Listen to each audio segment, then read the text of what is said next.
Start with new chapter gravitation. देखो gravitation का जो बेसिक बात है, सबसे पहले समझो नेचर में चार फंडामेंटल फोर्सेस। पहली है इलेक्ट्रोस्टैटिक्स,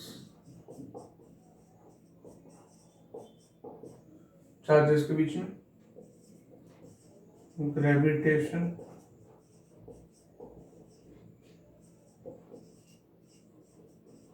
न्यूक्लियर और वीक फोर्सेस। नेचर में चार फंडामेंटल फोर्सेस, बेसिक फोर्सेस, उनमें से एक ग्रेविटेशन है। ग्रेविटेशन फोर्स में जो इसका फंडामेंटल लॉ है उसके हिसाब से ऐसा है कि कोई भी दो चीजें जिनमें मास तो वो दोनों एक दूसरे को अट्रैक्ट करती हैं, उनके बीच में जो अट्रैक्शन फोर्स होता है, ये कोई एक ऑब्जेक्ट है m1 या दूसरा m2 और इनके बीच का डिस्टेंस r है, ठीक है। अब इनके बीच में एक अट्रैक्शन फोर्स होता है जो इनके मासेस के प्रोडक्ट के प्रोपोर्शनेट होता है। पहली बात, डिस्टेंस के इनवर्स स्क्वायर होता है।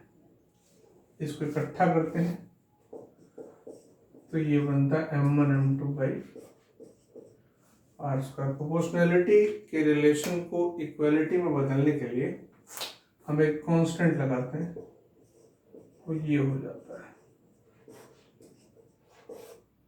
जी। ये फॉर्मूला होगा कोई भी यूनिवर्स में दो मासेस हैं, कोई भी दो मासेस, ठीक है, चाहे वो प्लेनेट है, चाहे वो हमारे लेवल पर जो भी हम मास सोच सकते हैं वो हैं, सबके बीच में ग्रेविटेशन अट्रैक्शन एग्जिस्ट करता है। ये जो g है इसकी वैल्यू होती है 6.67 × 10⁻11। इसकी यूनिट और डायमेंशन पर भी आते हैं, इस पर कई बार क्वेश्चंस होते हैं यूनिट डायमेंशंस पर। अब जो g कांस्टेंट है उसमें इंटरेस्टिंग और खास बात क्या है, g को बोला जाता है यूनिवर्सल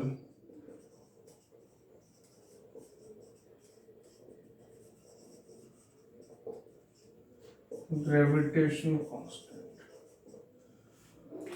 यूनिवर्सल का मतलब ये हुआ कि पूरे यूनिवर्स में इसकी वैल्यू सेम है, कहीं भी चेंज होने वाली नहीं है। जैसे तुमने अभी तक जो कांस्टेंट पढ़ा है वो पढ़ा था फ्रिक्शन में, ठीक है, फ्रिक्शन कोफिशिएंट म्यू।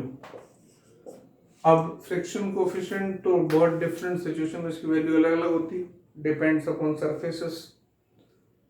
कांस्टेंट है लेकिन वैल्यू अलग अलग होती है। स्प्रिंग में पढ़ा स्प्रिंग कांस्टेंट के, कांस्टेंट है लेकिन वैल्यू डिफरेंट होती है। ऐसे ही आगे इलेक्ट्रोस्टैटिक्स में पढ़ोगे कि electrostatic force between two charges 1/4 pi epsilon not, उसमें भी एक कांस्टेंट आता है, बाद में पढ़ेंगे क्या होता है, इसको बोलते हैं एप्सिलॉन। ये भी मीडियम डिपेंडेंट होता है। अब अभी तक तो तुम पढ़ोगे दो ही तरह के कांस्टेंट होंगे जो यूनिवर्सल है, मतलब पूरे यूनिवर्स में उनकी वैल्यू सेम है, कहीं चले जाओ पूरे यूनिवर्स, अर्थ की बात नहीं है, पूरे यूनिवर्स की बात है।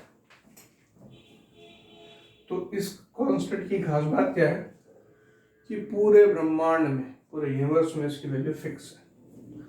अब जरा इसकी यूनिट डायमेंशन की बात कर लेते हैं। कई बार क्वेश्चन जो है ऑब्जेक्टिव क्वेश्चन डायमेंशन में लेके आता है, तो डायमेंशन और यूनिट नॉट नेसेसरी कि हमें याद रहे, कोई जरूरी नहीं, लेकिन फॉर्मूला हमें याद रहना चाहिए। मैं लिखता हूँ यहाँ पे g m1 m2 by r square equals to f। तो g हो गया f into R square by m1 m2। अब फोर्स का होता है न्यूटन, ये metre square upon kilogram square, ये यूनिट हो गई। अब इसका डायमेंशन फॉर्मूला लिखते हैं, देखो dimension formula force r² m1 m2। Force का था m1 l1 t-2 और डिस्टेंस का l तो l2 हो गया, ठीक है। मास m1 ये हो गया टोटल m2,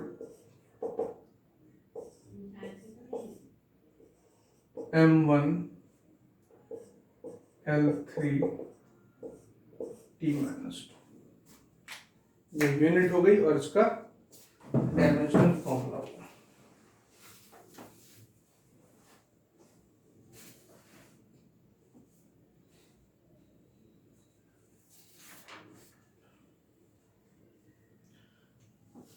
अब ये जो लॉ है ग्रेविटेशन का, ये वाला F equals to g m1m2/r², Newton's law of gravitation कहलाता है क्योंकि इसकी खोज न्यूटन ने की। F equals to g m1m2/r² is called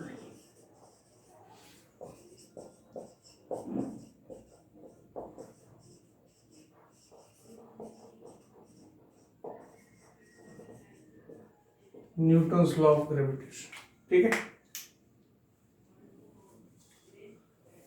अब आते हैं इसकी वेक्टर फॉर्म पर। देखो एक इम्पोर्टेंट, इसमें कुछ इम्पोर्टेंट बातें हैं, ठीक है, जो हम डिस्कस करेंगे। पहली बात तो अगर ये दो मासेस हम लेते हैं, वेक्टर फॉर्म की बात करूंगा इसके,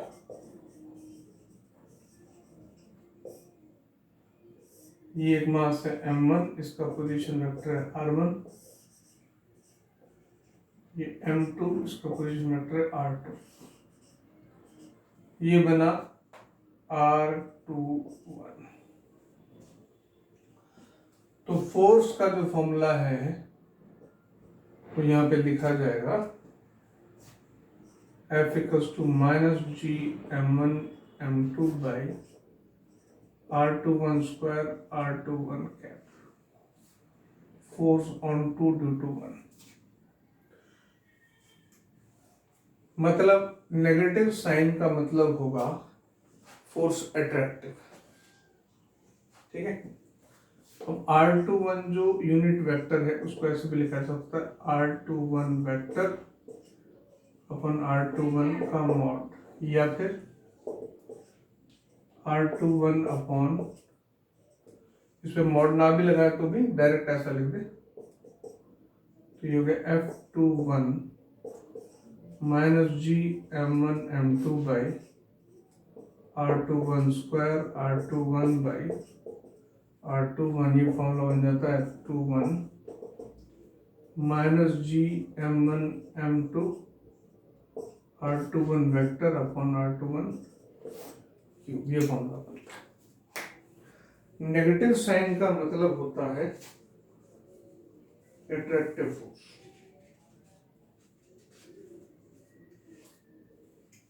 फोर्स ऑफ अट्रैक्शन। अब यहाँ पर एक छोटा सा एग्जांपल मैं लेता हूं, तब हम आगे चलते हैं, फिर मैं इसकी प्रॉपर्टीज की बात करूंगा।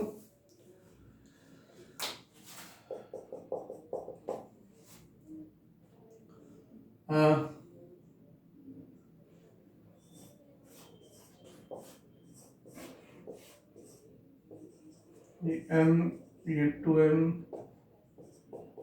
ये 4m, ये 10m। अब अगर क्वेश्चन पूछा जाता है कि ये A, B, C, इनके बीच का डिस्टेंस ये स्क्वायर की साइड पे रखें, फोर्स ऑन A पूछा जाता है, ठीक है। तो A पर फोर्स, एक तो ये लगेगा force on A due to B, दूसरा ये लगेगा force on A due to D, और एक फोर्स इस तरफ force on A due to C। ये तीन फोर्सेस होंगे, इनका वेक्टर साइन होगा। अब इनको पहले क्या करते हैं हम, वेक्टर साइन नहीं, हम इसको पहले सिंपल बिना वेक्टर निकालते हैं। तो एफ ए बी होगा G M 2m by a square. You get 2gm square by a square. FAD gm 10m by a square. ये बन गया 10 gm square by a square. ठीक है, अब ये डिस्टेंस a है, ये a है, ये राइट एंगल ट्रायंगल, ये डिस्टेंस होगी √2a, a से c तक की। Force on a due to c gm 4m by √2a का स्क्वायर। √2 का स्क्वायर क्या हो जाएगा तो 4gm square by 2a square. ये 2 से 2 cancel, 2gm square by a square. अब ये तीनों फोर्सेस का वेक्टर सम निकालना है। For a moment G M square by A square, इधर भी G M square by A square, इसको एक कांस्टेंट मान लेते हैं 2 लैम्डा, ये 10 लैम्डा, ये 2 लैम्डा। ये फोर्स है 2 लैम्डा, ये भी 2 लैम्डा और ये है 10 लैम्डा। अब तीन फोर्सेस हैं इस पर, ये अगर एक्स एक्सिस है, ये वाई एक्सिस है, तो नेट फोर्स जो होगी वो होगी 2 लैम्डा आई कैप प्लस 2 लैम्डा ये 45 डिग्री cos 45 आई कैप प्लस 2 लैम्डा sin 45 जे कैप प्लस ये है 10 लैम्डा जे कैप। वेक्टर फॉर्म में लिखना है तो इस तरह से हम कंपोनेंट्स लेकर के लिख सकते हैं। अब यहाँ पर ऑटोमेटिकली एक बात आ जाती है कि ए पर जो फोर्स लग रहा है वो तीनों फोर्सेस का वेक्टर सम है। जब ऐसा होता है कि हमारे पास फॉर्मूला तो दो पार्टिकल्स की फोर्स का है, राइट, बेसिक फॉर्मूला तो दो पार्टिकल की फोर्स का, टू वर्ड इंटरेक्शन बोलते हैं इसको। और ऐसे में हमें दो से ज्यादा पार्टिकल्स की फोर्स निकालना होता है, तो हम ऐसे में क्या करते हैं कि इंडिविजुअल जो फोर्सेस हैं हर एक पार्टिकल्स वो निकाल के सबका वेक्टर सम अगर हम कर देते हैं तो ऐसे में हम बोलते हैं कि we are following the principle of superposition. Superposition के प्रिंसिपल को फॉलो करता है। एक प्रॉपर्टी मैं बाद में पूरी इकट्ठी लिखूंगा सारी साथ में, अभी समझते चलो कि पहले तो ग्रेविटेशन, यूनिवर्सल ग्रेविटेशन लॉ है, उसके बाद इंडिविजुअल पार्टिकल से जो फोर्स लगता है उस इंडिविजुअल फोर्स सबका वेक्टर सम है। ये सुपरपोजिशन प्रिंसिपल कहलाता है।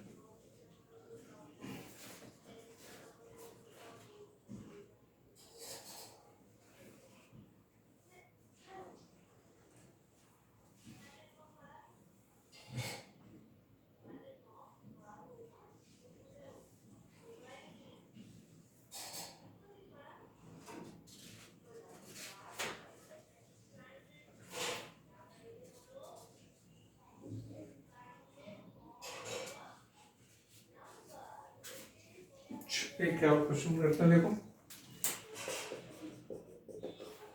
एक मास m है, ठीक है, इसको दो पार्ट्स में बांटते हैं m1 m2 और इनके बीच में डिस्टेंस फिक्स है a। m1 m2 को किस तरह से, मतलब m को दो पार्ट्स में डिवाइड करना है, m1 और m2 में, इनको किस तरह से डिवाइड किया जाएगा, इनके बीच में फोर्स जो है, फोर्स इज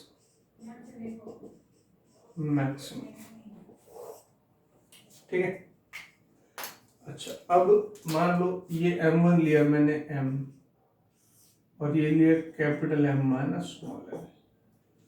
अब यहाँ पे m वेरिएबल है, ठीक है, इनके बीच में फोर्स हो गया G capital M minus small m into m upon a square. हमें क्या चाहिए, फोर्स मैक्सिमम। उसको पूरा लिख लेता हूँ, G capital M small M minus M square by A square. I hope तुमने जैसे स्टार्टिंग में पढ़ा होगा बिल्कुल कि जब मैक्सिमा मिनिमा निकालना होता है तो हम डिफरेंशिएट करते हैं। तो हमें क्या चाहिए, एफ मैक्सिमम। एफ मैक्सिमम के लिए डी एफ डिफरेंशिएशन किसके रेस्पेक्ट में करोगे, यहाँ पे वेरिएबल कौन है, mass. D F by D M 0 आना चाहिए, तो उसको डिफरेंशिएट करते हैं।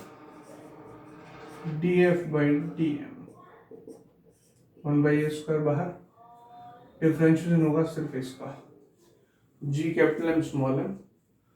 जी कैपिटल एम स्मॉल एम का differentiation D by D M G capital M small M minus M square.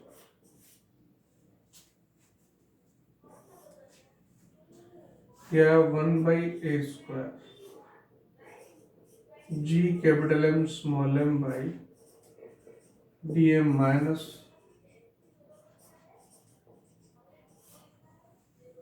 ठीक है, धीरे धीरे सीख जाओगे तो उसमें कोई दिक्कत नहीं होगी। क्या 1 by A square G capital am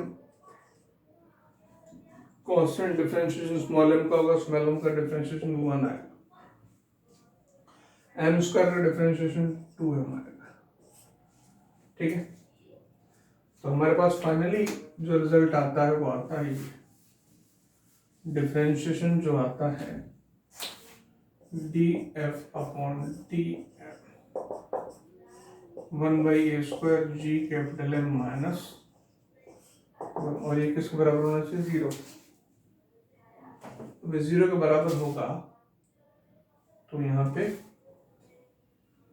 different जी यहाँ पे भी आएगा, सर यहाँ पे जी आएगा,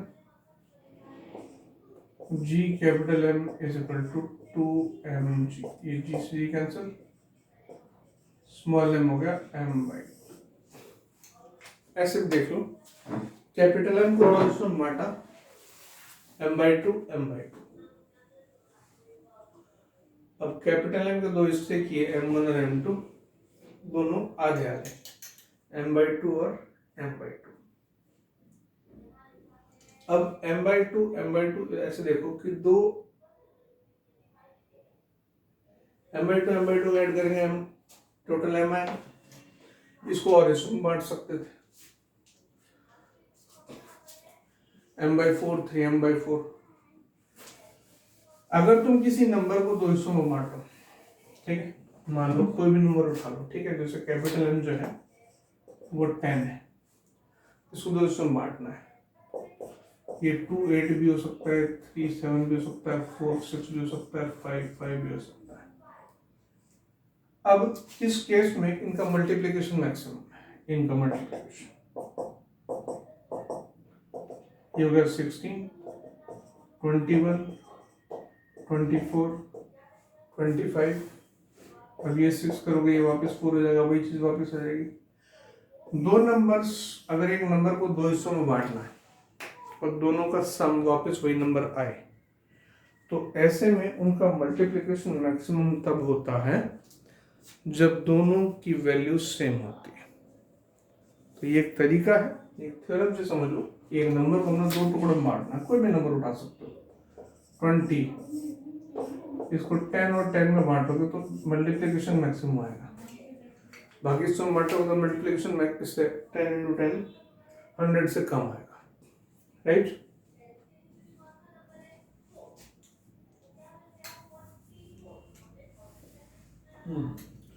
एक और सवाल लेते हैं। देखो, फोर्स ऑफ ग्रेविटेशन की बात चल रही है।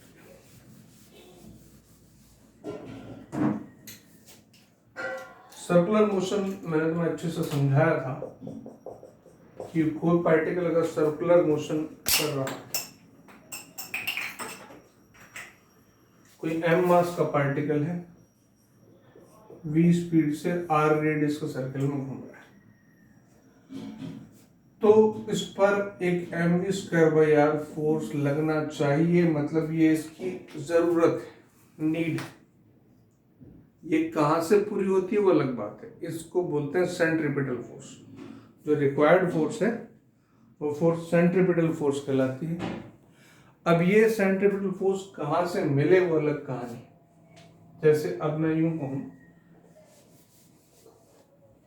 दो पार्टिकल्स हैं, एक का मास 2m और एक का मास है m, इनके बीच का डिस्टेंस है a। ये बोला है कि आपस में म्यूचुअल ग्रेविटेशनल अट्रैक्शन है, इस सर्कल में घूम रहा है। तो ये बहुत अच्छा सवाल है। इसमें एक और बात इन्वॉल्व है कि इस पूरे सिस्टम पर बाहर से कोई फोर्स नहीं, ये पार्टिकल 1 है, ये पार्टिकल 2 है। जब पूरे सिस्टम पर बाहर से कोई फोर्स नहीं होता तो सिस्टम का सेंटर ऑफ मास मूव नहीं करता। ये दोनों मूव करेंगे, लेकिन इसका जो सेंटर ऑफ मास सपोज यहाँ पर है, वो नहीं मूव करेगा, यानी वो वहीं आएगा। अब ये घूमेगा इस सर्कल में और ये घूमेगा इस सर्कल में। अब जरा देखो ध्यान से कि इसकी रेडियस होगी ये R2 और इसकी रेडियस होगी R1। मैंने तुम्हें सेंटर ऑफ मास वाले चैप्टर में एक बात बताई थी, ये R1 + R2 बराबर हो गया A। अब इसमें सवाल में ये पूछ रहा था किसी भी एक की या दोनों की स्पीड बतानी, ठीक। तो R1 + R2 ये तो क्लियर है, A होगा। और दूसरा मैंने बताया था M1 R1 बराबर M2 R2। M1 कौन है, M, R1 ये है 2M R2। R1 - 2R2 ये हो गया 0। इक्वेशन नंबर 1, इक्वेशन नंबर 2, ठीक है। 1 में से 2 को सब्ट्रैक्ट करते हैं, इसमें से इसको सब्ट्रैक्ट करते हैं, ये इससे कैंसिल होगा 3R2 = A। इसमें से सब्ट्रैक्ट किया, R2 - 2R2 3R2 हो गया, तो R2 हो गया A/3, राइट। तो R1 हो गया 2A/3, ठीक है भाई। टोटल डिस्टेंस तो A है ना। अब मान लो मैं M की बात करता हूं,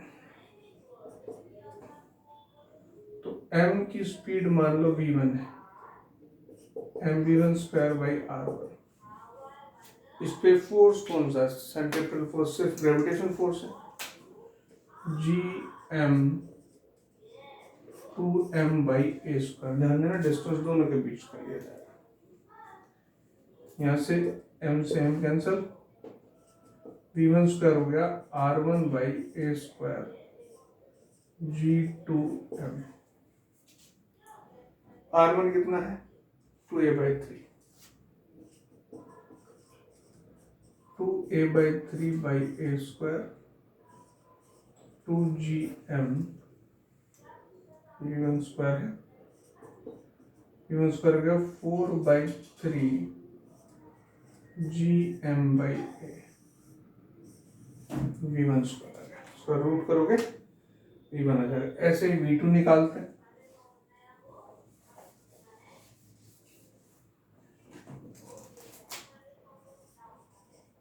(2mv2²/r2) फोर्स वही m ×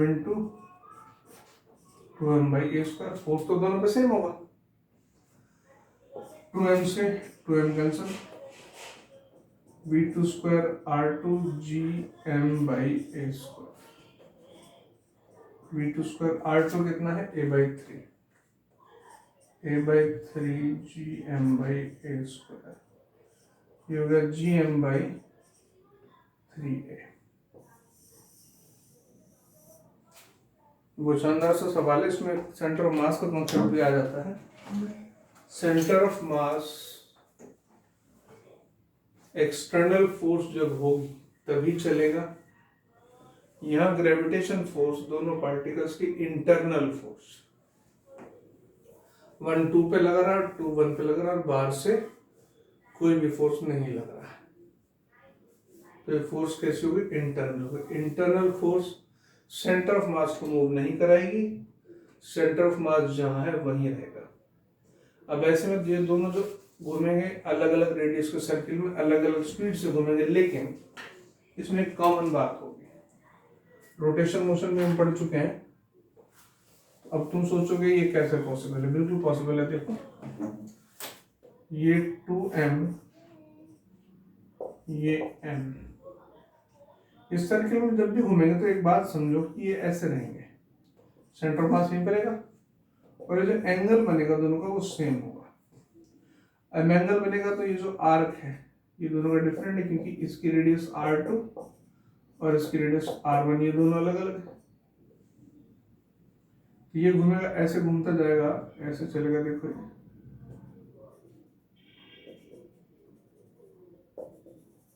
ये ऐसे सर्कल्स घूमेंगे। ये थोड़ी सी अजीब सी चीज लगती है, लेकिन अगर खुद से बनाकर देखो एक बार तो तुम बना पाओगे इसको। और ये इस तरह से घूमेगा, और ये चीज 2 पार्टिकल्स में नहीं, 3 पार्टिकल्स 4 पार्टिकल्स में भी पॉसिबल है। मैं 4 पार्टिकल्स का एग्जांपल लेता हूँ। 4 पार्टिकल्स में मासेस सेम ले लेते हैं। देखो 4 पार्टिकल सिस्टम में सेम बात करते हैं कि 4 पार्टिकल सिस्टम सर्कल में चल रहा है, ठीक है। इसको बाउंडेड सिस्टम बोलते हैं, जैसे सन और अर्थ। लेटर मैं इस पे आऊंगा, अभी हम इस पे बात करते हैं। 1 2 3 और ये 4 मासेस, चारों सेम मास के हैं और एक स्क्वायर बना रहे।